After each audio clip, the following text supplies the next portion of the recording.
El pastor Francisco Méndez con este seminario de profecías. Ojalá que no se empachen.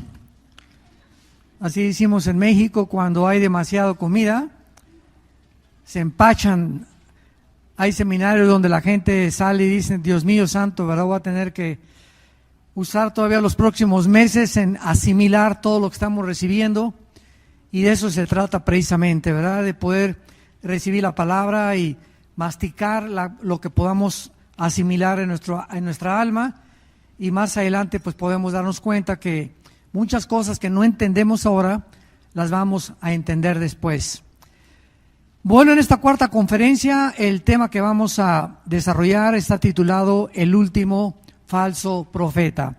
Abran sus Biblias en el libro de Apocalipsis, capítulo 13 del libro del Apocalipsis. Y antes de leer el versículo 11 en adelante, Apocalipsis 13, el 11 en adelante, quiero recordarles a todos ustedes que el espíritu más poderoso que hay en el mundo no es el de la brujería, no es el del ocultismo, no es el de la magia. El espíritu más fuerte que ha operado desde el principio de la humanidad hasta que Cristo regrese, y este espíritu es el que se va a manifestar finalmente, es el espíritu religioso. Desde el principio de la humanidad nos damos cuenta que fue el espíritu religioso el que se encontró detrás del primer asesinato de la historia, cuando Caín le quitó la vida a su hermano Abel. Dios les había dicho ya a Adán y Eva desde que los vistió en el huerto del Edén, Génesis capítulo 3, que tenían que acercarse a él a través del derramamiento de sangre, porque dice Hebreos 9 que sin derramamiento de sangre no hay remisión de pecados. Entonces vemos que cuando estos dos hermanos se acercan a Dios, cuando la primera vez que Dios les pide la ofrenda, Caín se acerca con lo mejor del campo, con un fruto del campo, con un fruto de su esfuerzo. Y Abel se acerca a Dios matando un animal, que era lo que se requería.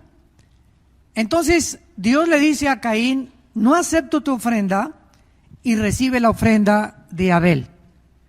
¿Por qué Dios rechaza la ofrenda de Caín?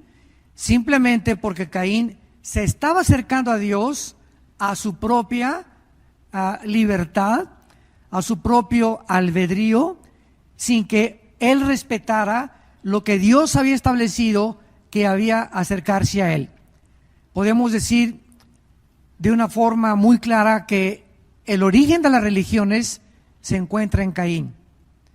¿Qué cosas son las religiones? Bueno, desde Caín hasta nuestros días, todos los seres humanos traemos la eternidad en el corazón. Eclesiastés 3, versículo 11. O sea, fuimos creados a la imagen y semejanza de Dios. Y de alguna manera, todos los tribus, civilizaciones, aztecas, los egipcios, enterraban a sus muertos con comida, porque algo les decía que lo iban a necesitar. Siempre las religiones han existido. Como decía el psicólogo Sigmund Freud, vienés, el hombre es incorregiblemente religioso. Nunca ha existido ninguna tribu, ninguna religión, ninguna civilización que no haya tratado de alguna forma adorar al sol, la luna, y si no, agarran una piedra y la levantan y le dan forma de un hombre, o madera y forman un ídolo, o yeso, o cemento. Pero el hombre se ve impelido siempre a través de la historia de adorar a algo o a alguien. Y cuando Cristo viene al mundo, en Juan 4, cuando se enfrenta con la mujer samaritana, encontramos este espíritu, donde Cristo claramente, de una forma que parece imperceptible, pero que contiene una profundidad inmensa teológicamente, la mujer samaritana era una mujer con 5 maridos la chulis. Era una mujer que no podía recoger el agua antes de las 12 del día, porque antes de las 12 del día las mujeres que no eran adúlteras y que no eran prostitutas recogían el agua. Pero ella, cuando Cristo se encuentra con ella a las 12 del día, dice la Biblia en Juan 4, y le era necesario a Jesús ir a Samaria. O sea, Dios el Padre le arregló una cita a Dios su Hijo para encontrarse a cierta hora donde el Padre sabía que esta mujer iba a estar y su Hijo la pudiera encontrar. Era una cita hecha ya desde antes en la agenda de Jesucristo. Ya estaba esta senda agendada por el Padre para que este encuentro se llevara a cabo. Y entonces esta mujer, a pesar de todos sus 5 maridos con el que vivía, no era su marido. O sea, cuando Cristo le encuentra, era una mujer que estaba viviendo en Amaciato. Y Cristo le dice, 5 maridos has tenido y con el que vives ahorita no es tu marido. Entonces, a pesar de que esta mujer era una mujer inmoral completamente, le dice a Cristo, era religiosa. Esto es increíble, ¿verdad? O sea, a pesar de que era tan inmoral, era religiosa. Y le dice a Cristo, nuestros padres nos enseñaron a adorar en ese templo. Y ustedes los judíos dicen que es en Jerusalén. En otras palabras, vivimos en un mundo donde actualmente se pregunta, ¿cuál de todas las religiones es la verdadera?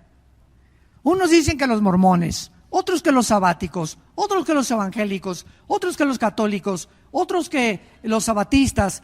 Entonces, hay una confusión impresionante en el mundo cuando la gente no entiende que el cristianismo no es una religión. Y entonces Cristo acaba con toda esta controversia cuando le dije a la mujer samaritana, mira mujer, ni en ese monte, ni en Jerusalén se adora al Padre. Y Cristo le dice, créeme a mí. O sea, ninguna religión nos lleva a Dios, es Jesús.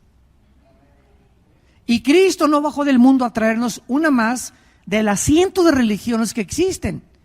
Cristo bajó del mundo a reconectarnos con su Padre, a traernos la vida eterna, a quitar la muerte y sacar a la luz la vida y la inmortalidad. Entonces, cuando a mí me preguntan, y cuando llego a formas aquí en Estados Unidos que aplicas, ¿qué religión tiene? Le pongo, no tengo ninguna religión. ¿Cómo que no tiene usted ninguna religión? No, yo no tengo ninguna religión. Entonces, ¿no es usted cristiano? El cristianismo no es una religión. Es una relación personal, viva, orgánica, con un hombre que vive, que se llama Jesús. Tú puedes ser católico, puedes venir a esta iglesia, puedes ser mormón, puedes ser bautista, presbiteriano e irte al infierno. Porque no es la iglesia ni es la religión la que te salva, es la persona de Jesús. Y si no nos divorciamos de este pensamiento, de millones de gentes que llegan a las iglesias creyendo que al formar parte de una iglesia ya son cristianos, es como entrar a McDonald's y salir y creer que eres una hamburguesa. O que McDonald's, por entrar a McDonald's, te convierte en una hamburguesa. Entonces, venir a la iglesia no te hace cristiano. Pertenecer a una religión no te hace cristiano.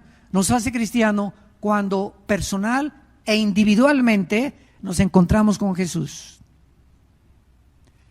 Esto es muy importante porque este espíritu religioso fue el que mató a Cristo. Cuando Jesucristo fue entregado por los líderes, ¿quiénes fueron los líderes religiosos? Los que más se opusieron a Jesús. No fueron los comunistas, ni los celotes, ni los que querían matar a Cristo, eran los religiosos. Los más grandes religiosos de la época de Jesús. Y cuando se encontraron con Pilato, se encontró el poder religioso y el poder político. Entonces vemos que el poder religioso, representado por los fariseos, le dice a Pilato, ahí está este hombre. Pilato se dio cuenta que Cristo era inocente y entonces el poder religioso fue más poderoso que el poder político y gritaron crucifícale, y por darle gusto al poder religioso, Pilato crucificó a Jesucristo. El espíritu que mató a Cristo fue el espíritu de la religión. Esto es asombroso.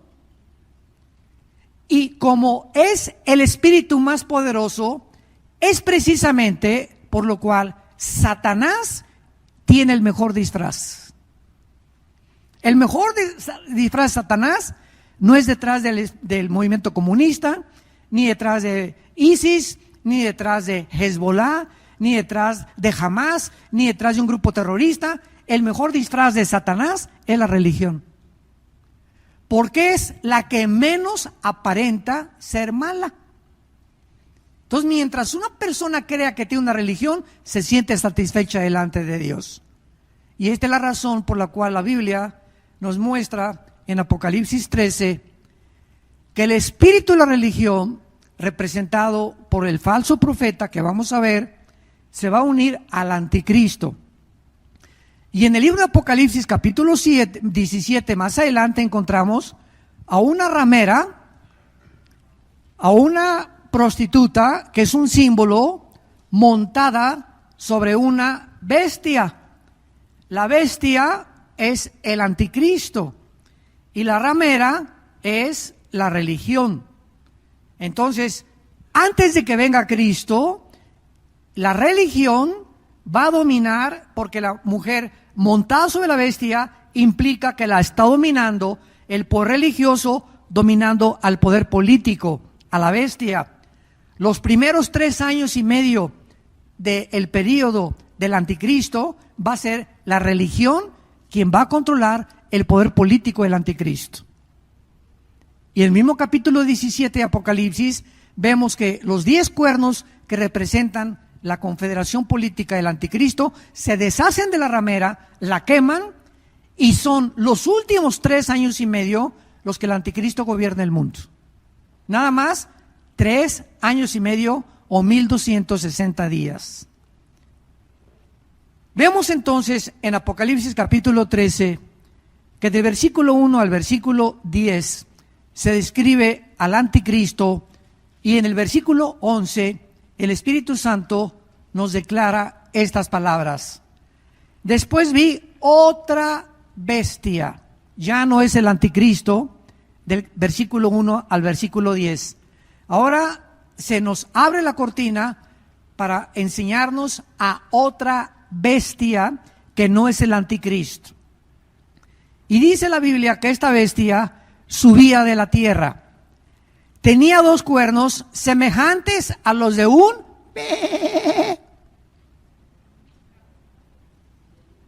o sea, esta es una bestia, es un depredador, es alguien cruel, es alguien sanguinario, es un pederasta, es un violador, es una persona que no podía tener ningún título que le pudiéramos adjudicar, peor que el Espíritu Santo le tuvo que poner bestia. No es un leopardo, no es un oso, no es un tigre, no es un oso, simplemente es una bestia. Y esta palabra implica algo cruel, sanguinario, depredador.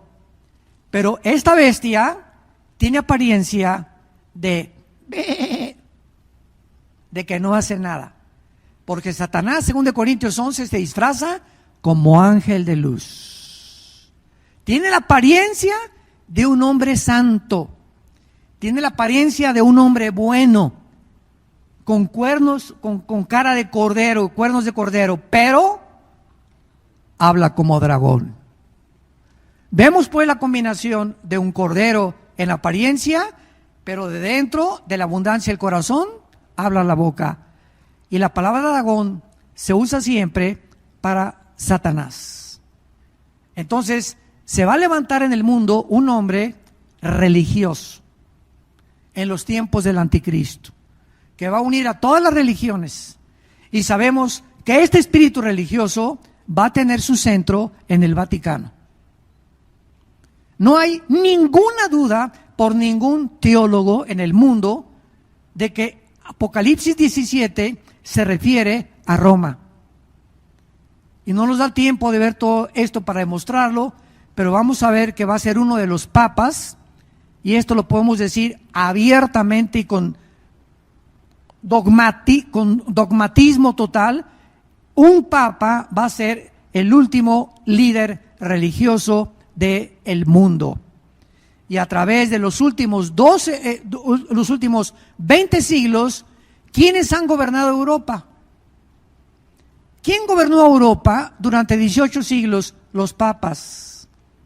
Los papas ponían al rey de Francia, al rey de Holanda, al rey de España, al rey de Inglaterra. No hacía en 18 siglos el poder político nada si el Vaticano no lo autorizaba. Entonces, el Imperio Romano, que termina en el año 320, cuando Constantino, que fue el último emperador, es derrotado y absorbe el cristianismo. El Imperio Romano, decimos en México, es la misma gata, pero revolcada. El Imperio Romano ya no, desde el año 300 hasta nuestros días, ya tiene otra cara. Ya no es el poder político, sino que se vuelve un poder religioso, pero político. Y el Vaticano es la única religión en el mundo que tiene un estado propio, policía propia, bancos propios y un lugar en las Naciones Unidas. Jesús, María y José y el burrito que los acompaña. Ni el Islam, ni el judaísmo, ni el hinduismo, ni ninguna religión que tú me menciones tiene el poder político que tiene el Vaticano. Y los primeros casi 70, 80 papas que hubo eran homosexuales, eran pederastas, se casaron, mataron a su mamá, mataron a sus hermanas. Era lo peor que ha habido en la historia, el papado. El papado fue el que mandó matar a más de 500,000 de cristianos cuando Torquemada el Español estableció la Inquisición por órdenes del Papa, para que cualquiera que se negara a aceptar el catolicismo lo quemaran y lo torturaran y lo martirizaran. 500 años fue bajo el Papa que mandaron a los cruzados. ¿Han visto todas las películas de los que se ponían aquí la cruz? Los tiempos de las cruzadas, 1100, 1200 después de Jesucristo, que mandó el Papa con un hombre llamado San Ignacio de Loyola. San Ignacio de Loyola lo nombró el Papa Caballero para que fuera a Jerusalén a matar a todos los musulmanes y a sacarlos de Jerusalén. Y desde entonces el Islam, los musulmanes, odian con odio jarocho a los cristianos. Porque cuando los musulmanes oyen de cristianos, nos confunden a nosotros con los católicos. Y nosotros los cristianos no tenemos vela ni entierro con el catolicismo romano. El catolicismo romano ha sido la prostitución, ha sido la degeneración, la adulteración del cristianismo.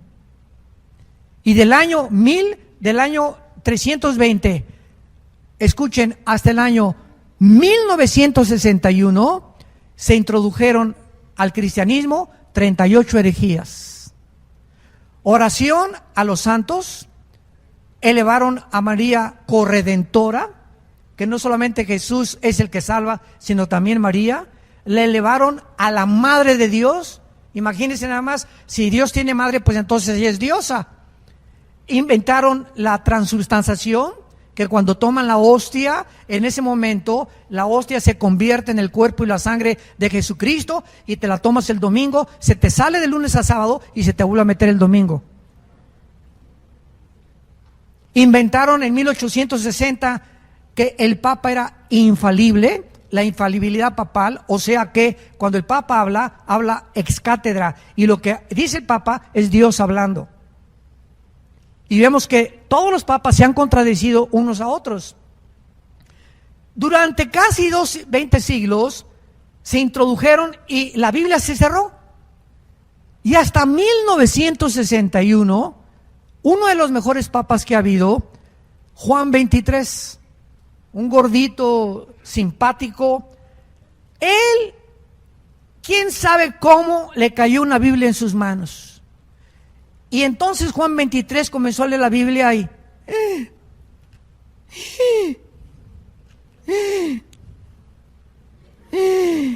Virgen Santa, el socorro de la Macarena y de todos los que existen. Y Juan 23 descubre por primera vez, es el primer papa en el segundo concilio ecuménico de 1961, de que estaban equivocados. Y él quita la misa en latín.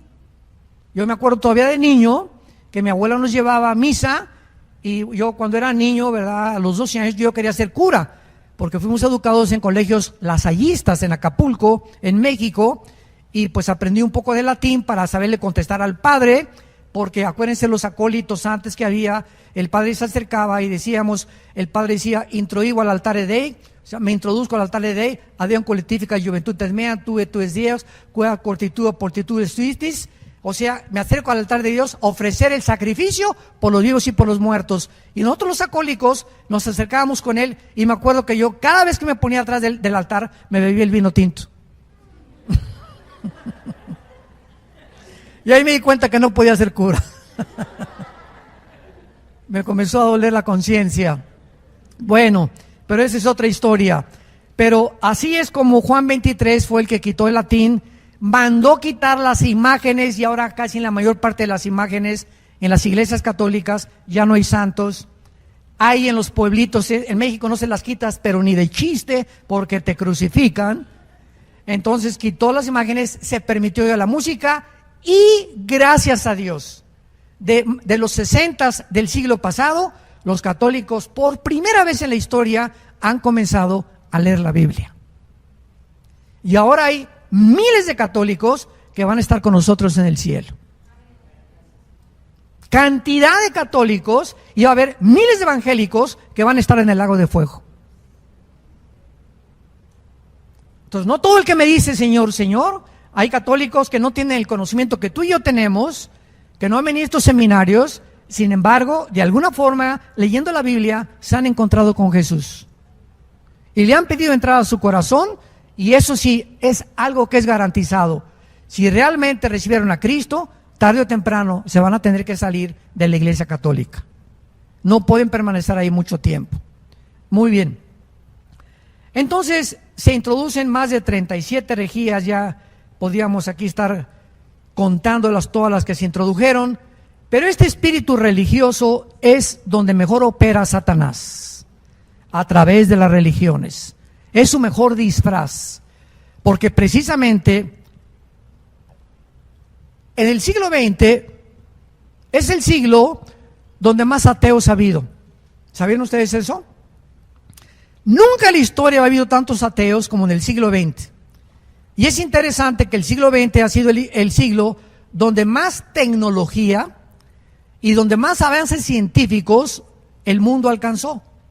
Llegamos a la Luna en 1969, 1929 Alejandro Fleming descubre la penicilina, 1943 Enrico Fermi y Oppenheimer descubren la fisión del átomo bombardeando el uranio 235 produciendo la fisión nuclear, 1954 se lanza la primera plataforma espacial, 1970 el primer celular, 1975-80 nace la red de internet, y vemos nosotros que en menos de 50 años el mundo alcanza un nivel de tecnología. Ahora todos los niños, sus juguetes no son la matatena, ni las canicas, ni el trompo, son los iPhones. Y ahí están los niños, ¿verdad? De 2, 3 años con los iPhones jugando, etcétera, etcétera. Ya todo es absolutamente tecnología. Y esta tecnología hizo que el hombre se ensoberbeciera y produjo a los ateos como Carlos Marx fue ateo, que fue antes del siglo XX, Friedrich Nietzsche, Bertrand Russell, Jean-Paul Sartre, Richard Dawkins, Christopher Hitchens, Sam Harris, y es una lista de ateos impresionantes que se comenzaron a oponer al cristianismo y a decir que si tú eras cristiano no tenías capacidad intelectual, porque ser ateo era ser inteligente. Y cuando tú vuelvas a oír eso de algún maestro en tu escuela, ustedes que van a la universidad, hoy sé jóvenes aquí, nada más recuérdales a los maestros que antes del siglo XX todos los más grandes científicos fueron cristianos. Blaise Pascal, Isaac Newton, Luis Pasteur, el mismo Alberto Einstein dijo: Dios no juega a los dados con el universo. Entonces, ¿de dónde sacan esa tontería, verdad? De que, a ver, ¿qué científico se puede igualar a Blaise Pascal, físico matemático francés, o a Isaac Newton? Ninguno. Pero vemos nosotros de qué forma se ha ensoberbecido el mundo, y ahora nos damos cuenta en la Biblia que se acerca el tiempo que se va a levantar este líder religioso, y existe este movimiento ya en el mundo, y se llama el movimiento ecuménico, el ecumenismo.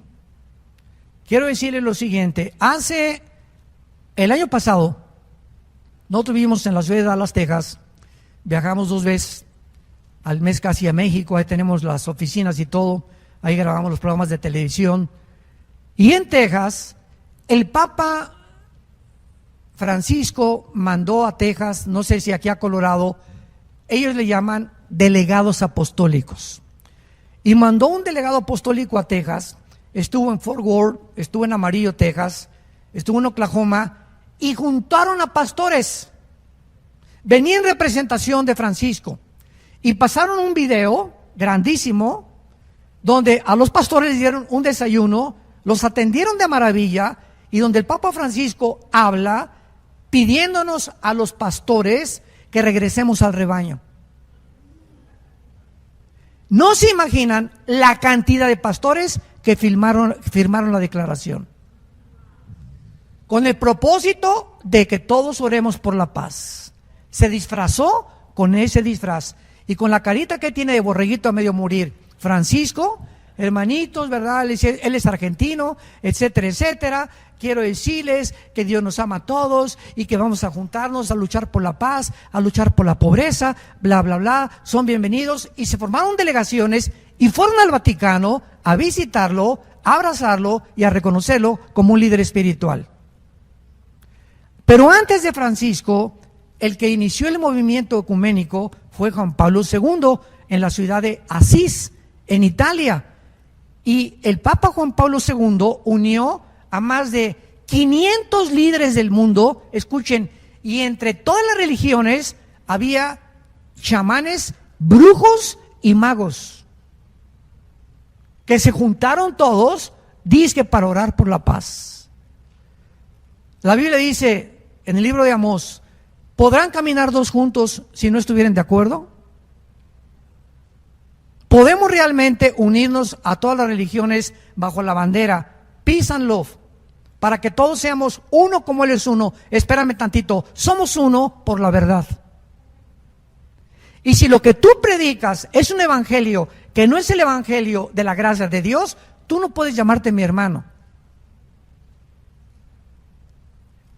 Y yo me acuerdo finalmente, para entrar aquí rápidamente a estudiar el falso profeta, todo esto les va a servir a ustedes como un antecedente para que sepan en dónde nos encontramos. Hace algunos años teníamos nosotros desayunos en un hotel en México, en Marisabel Sheraton, y prediqué una conferencia titulada El aborto y la Biblia. Entonces, como a las 3 semanas, me llegó una carta del arzobispo de Washington. Nos llegó a las oficinas diciéndome, señor Alducin, los felicitamos por su movimiento religioso, etcétera, etcétera. Y me doy cuenta, me decía este arzobispo, que ustedes están de acuerdo con nosotros, porque la Iglesia Católica también está en contra del movimiento LGTB y en contra también del aborto. Y me pedía que si podíamos unirnos con el arzobispo de México en aquel tiempo, el mero cura de la villa donde te bautizaron, la Villa de México, y que pudiéramos unirnos para luchar juntos. Y yo le contesté en esa carta: le doy las gracias, señor arzobispo, por la invitación, y le doy gracias porque efectivamente estamos en el mismo sentido de que estamos tanto católicos como cristianos contra el aborto y contra toda la degeneración sexual, pero ustedes predican un evangelio diferente al que predicó Jesucristo. Y la Biblia de ustedes, la Biblia católica, contiene 12 libros que se llaman apócrifos. La palabra apócrifo significa de origen desconocido. Que está lleno de contradicciones, está lleno de cosas que van contra la profecía bíblica y contra la palabra de Dios. Entonces jamás le volví a hacer caso, porque es imposible que podamos nosotros predicar con una persona que él dice que la salvación es a través de Roma y que sin el Papa no hay salvación. Es un evangelio, Gálatas 1, del 8 al 12, que no es el evangelio de Jesucristo. Este último falso profeta que se va a levantar, dice la Biblia que tiene la apariencia de un cordero, pero por dentro es un diablo. Y quiero decirles algo, la maldad en el siglo XXI tiene otra cara. ¿Qué quiero decir? Antes los que eran malos tenían caras así de malos, feos, Al Capone, Chejón, ¿verdad? Y con los ojos se le veía la maldad. Vean, por ejemplo, una foto de Osama Bin Laden y ponle un arcoíris alrededor. Parece San Osama de San Francisco de Asís. Ve la cara de Osama Bin Laden, no refleja nada de maldad. Cara de borreguito medio morir. Tú ves una foto de él, no proyecta maldad. Te engañaría cualquiera. Y siempre mantuvo esa cara de buena gente. Nunca lo ves así enojada, ni mucho menos. Ahora la maldad tiene otra cara. No sé si se acordarán ustedes también del hombre que mató en Florida a 18 mujeres, Ed Bundy, que lo metió en la cámara de gases, y el doctor, un doctor en psicología en California, lo fue a entrevistar el día anterior que lo iban a ejecutar en Florida, y le preguntó que era una persona, Ted Bundy, era un muchacho de no más de 40 años de edad, muy bien parecido, se vestía excelentemente bien, siempre con traje, parecía de veras un actor o una persona que nadie se hubiera imaginado que fuera un depredador de mujeres. 18 mujeres las violó, las mató y las enterró. Y cuando el doctor Dobson, James Dobson, el psicólogo cristiano, lo entrevistó antes de morir, le dijo el doctor Dobson: ¿qué fue lo que te introdujo a matar a tantas mujeres cuando tú no tenías necesidad de hacerlo? Y él dijo lo siguiente: yo comencé a odiar a las mujeres a los 11, 12 años de edad, cuando comencé a ver pornografía. La pornografía es el medio que Satanás usa para comenzar a debilitar nuestro carácter, porque dice la Biblia que la inmoralidad es lo que roba el alma de los hombres. En el libro de Proverbios nos roba, nos desintegra la personalidad. Dice la Biblia: el que comete adulterio es falto de entendimiento, corrompe su alma, corrompe su vida interior, te desintegra completamente el carácter sin que te des cuenta, porque es como la polilla. Hace muchos años teníamos nosotros un mueble en la casa y yo un día me acerqué así y que se cae al suelo el mueble, como de repente, y eran millones de polillas que se habían metido a la madera. Se veía impecable el mueble, pero estaba a punto de poder derribarse. Y así son muchas personas. Tú los ves como si nada, jajaja, jijiji, y por dentro se están desintegrando. Y de repente les cae el juicio de Dios. Y caen completamente y se dan cuenta, como este sinvergüenza de la luz del mundo que acaban de agarrar en California, que es el líder que tenía un depredador, violar niñas y pornografía y lo que tú quieras, y de repente nunca se imaginó que el juicio y el hacha está puesta sobre la raíz de los árboles, y todo árbol que no dé fruto será cortado. Estamos llenos a nuestro alrededor de personas, de líderes políticos, de deportistas, de cantantes, etcétera, etcétera, que tú los ves exitosos y por dentro están desintegrándose de la inmoralidad. No van a llegar a ningún lado, se los va a acabar completamente Satanás. Este líder religioso, versículo 12, dice la Biblia que ejerce la autoridad de la primera bestia. O sea, aquí se nos da a entender que si este líder religioso ejerce la autoridad del anticristo, que es la primera bestia, es lógico que este líder religioso esté poseído también por principados satánicos. O sea, va a tener poderes este líder religioso grandísimos de hacer milagros. Y los últimos 30 años del cristianismo ha entrado al cristianismo lo que se llama lo sobrenatural. Hay un predicador, ¿verdad?, que ya sacaron de la red de enlace el año pasado, que predicaba, me abstengo de mencionar su nombre, que decía que si en una iglesia no hay milagros, no es una iglesia de Dios. Y que si no hay apóstoles, tampoco es una iglesia de Dios. Y puro milagro, y puro milagro, y puro milagro, y el justo por la fe vivirá, no por los milagros. Pero se ha introducido esto para sacarnos de la palabra de Dios y mantenernos en emociones. Entonces se predica y las emociones arriba, por aquí, por allá, esto y el otro, y la gente, sí, y lloran y gritan, y al otro día, lunes en la mañana, a ir a trabajar, a ir a la escuela, y martes y miércoles se olvidaron de todas las emociones. ¿Por qué? Porque no podemos vivir de emociones, tenemos que mantenernos viviendo pegados a la palabra de Dios. Tú no puedes vivir de congreso en congreso, qué bueno que hay congresos. Pero hay cristianos que nada más van a los congresos y están hasta arriba y se les levantan las emociones, pero regresan a su casa, regresan a su vida diaria y es la misma rutina. No han aprendido a vivir en sus devocionales con Jesús. Y eso es lo que nos sostiene la palabra de Dios. No las señales ni los milagros. Una vez me dice una persona, es que si yo veo un paralítico levantarse de la silla de ruedas, voy a creer. Ok, se levanta un paralítico de la silla de ruedas, ¿y qué va a producir en ti? ¿Emociones? ¡Qué barbaridad! No, sí es cierto, pero una cosa es importante. Esas emociones y esa sorpresa que viste de ese milagro, ¿cuánto te va a durar? ¿2 días? ¿3 días?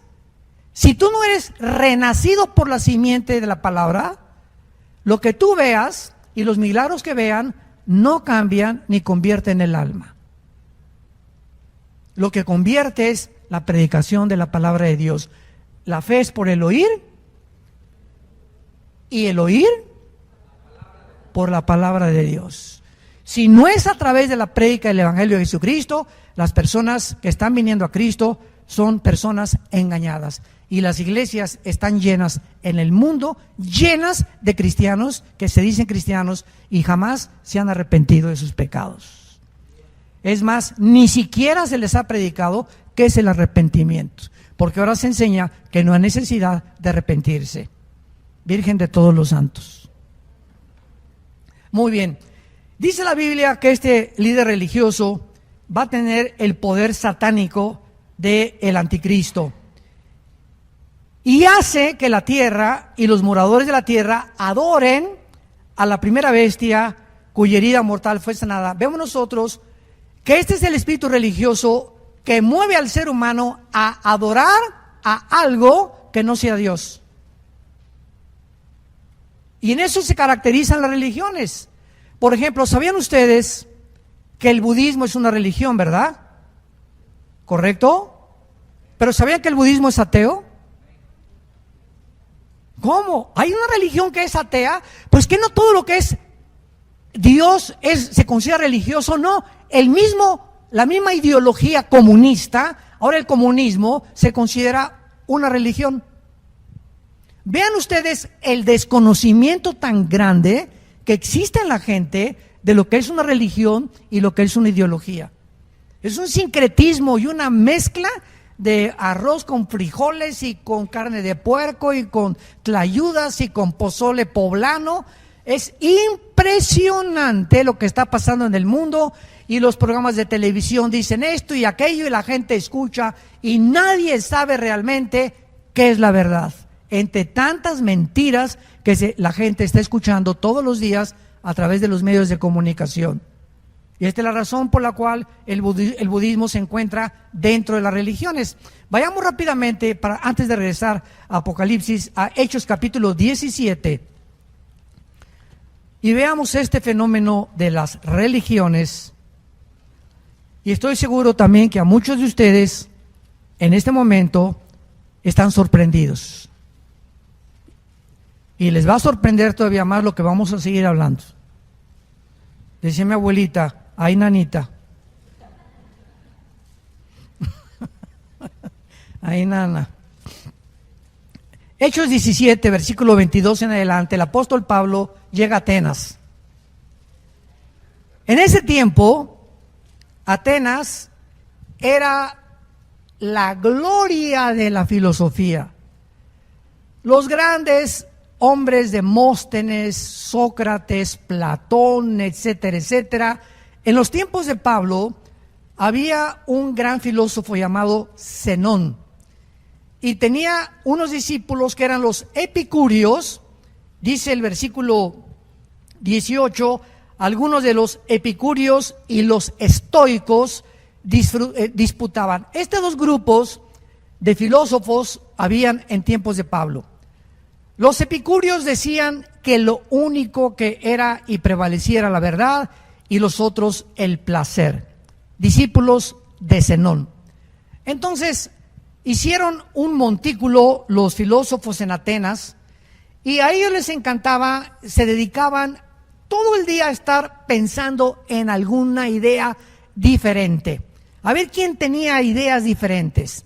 Es lo que es la palabra filosofía: el amor, filos, sofos, filos, amor, sofos, sabiduría. ¿Quién es un filósofo? Alguien que ama sus pensamientos. Entonces todos los seres humanos somos filósofos, porque si tú amas las películas, eres filósofo del cine, eres un cinéfilo. Si tú amas la inmoralidad y tienes relaciones con tu novia y fornicas con tu novia, esos son tus pensamientos. Tú amas esos pensamientos. Todo lo que tú ames en tu mente te hace filósofo. Amas lo que tú tienes y lo que has oído, o las ideas que te han enseñado en la escuela, en tu familia o en la universidad, o tus amigos o tu compadre, etcétera, etcétera. Entonces ahí estaban todos los filósofos llenos de ideas, invitaban a la gente a que pasara y a ver, cuéntanos tú qué piensas del mundo, cuál es tu perspectiva de los dioses, o si hay dioses, si no hay dioses, del universo. Y entonces dice la Biblia en el versículo 22, Pablo, que lo invitan, iba pasando por Atenas, lo invitan, y puesto en pie en medio del areópago, dijo lo siguiente. Escuchen con mucha atención lo que Pablo les dice a estos filósofos de Atenas. Varones atenienses, en todo observo que son muy, ¿qué? No les dijo pensadores, no les dijo filósofos, no les dijo grandes hombres de letras, les llamó religiosos. A los que les interese, apunten la palabra que se tradujo religiosos aquí, y es la palabra griega deisi,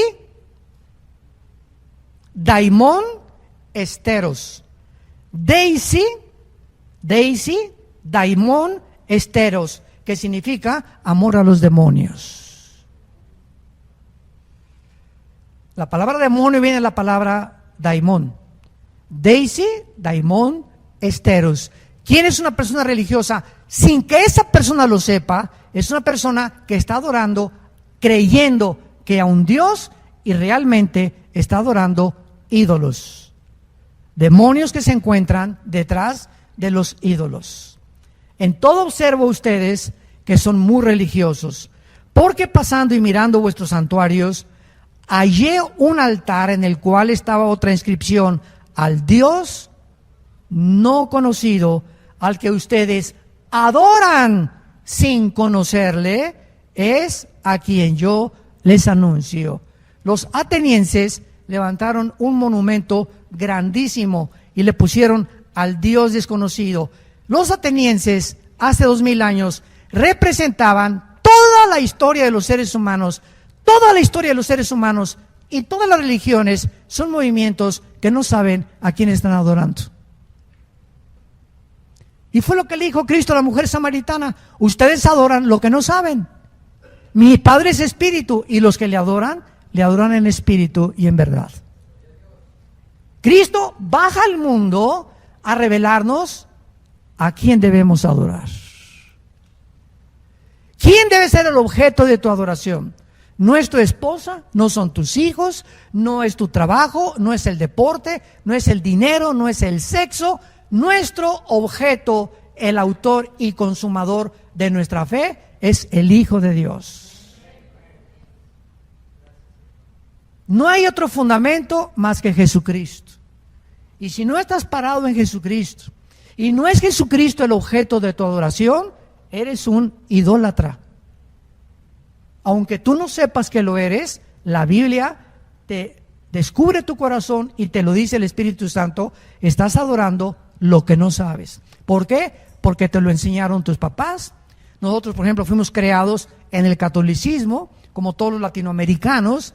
El 80% nacimos en hogar católico, crecí católico. Yo a los 12, 13 años descubrí, cuando era acólito y cuando quería ser cura, las mentiras que estaban escondidas detrás de estos hombres, y cómo la mayor parte de los curas son pederastas porque les prohíben casarse cuando la Biblia manda que se casen. 1 Timoteo capítulo 3. ¿Y por qué el Vaticano les mandó que no se casen? Porque si se casan ya no pueden mandar dinero al Vaticano, porque tienen que gastarlo con la esposa y los hijos. Ándele. De todo hay un objetivo satánico. Si son bien inteligentes, no les conviene que estén casados y que hagan una casa y que tengan una familia. ¿Por qué? Porque no dejan de mandar dinero al Vaticano. Entonces tienen que mantener solteritos y por eso andan arañando las paredes. Regresamos a Apocalipsis y terminamos. Y dice la Biblia que este líder, último profeta, gracias a Dios que ya no va a haber más después de que Cristo regrese, hará señales, versículo 13, de tal manera que hace descender fuego del cielo a la tierra delante de los hombres, o sea, para que este hombre haga su aparición en el mundo en estos próximos meses o años, no sabemos. Satanás tiene que preparar la entrada del anticristo, así como Juan el Bautista preparó la entrada de Jesucristo. Antes de que Jesucristo surgiera en el escenario mundial, Dios mandó a Juan el Bautista, que era primo hermano de Jesucristo, porque la mamá de Juan el Bautista era hermana de la Virgen María, Isabel. Entonces Juan el Bautista prepara el camino, y cuando aparece Jesucristo, ya el mundo comenzaba ahí en el Medio Oriente a oír la palabra de Dios, después de 400 años que se cerró la palabra de Dios desde Malaquías, que fue el último libro del Antiguo Testamento. El anticristo va a hacer lo mismo.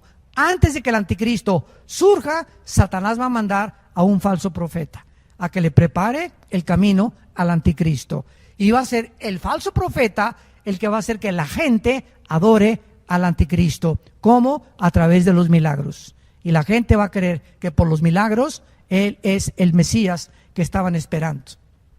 Ahora ven lo que dice el versículo 14, engaña a los moradores de la tierra con las señales que se le ha permitido hacer en la presencia de la bestia, o sea, del anticristo, mandando a los moradores de la tierra que le hagan imagen. Ahí está otra vez el espíritu religioso obligando, coercionando a los seres humanos para que adoren a los demonios, para que adoren al anticristo, que es ni más ni menos que Satanás.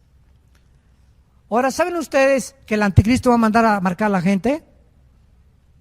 ¿Sabían? Pues sabían mal.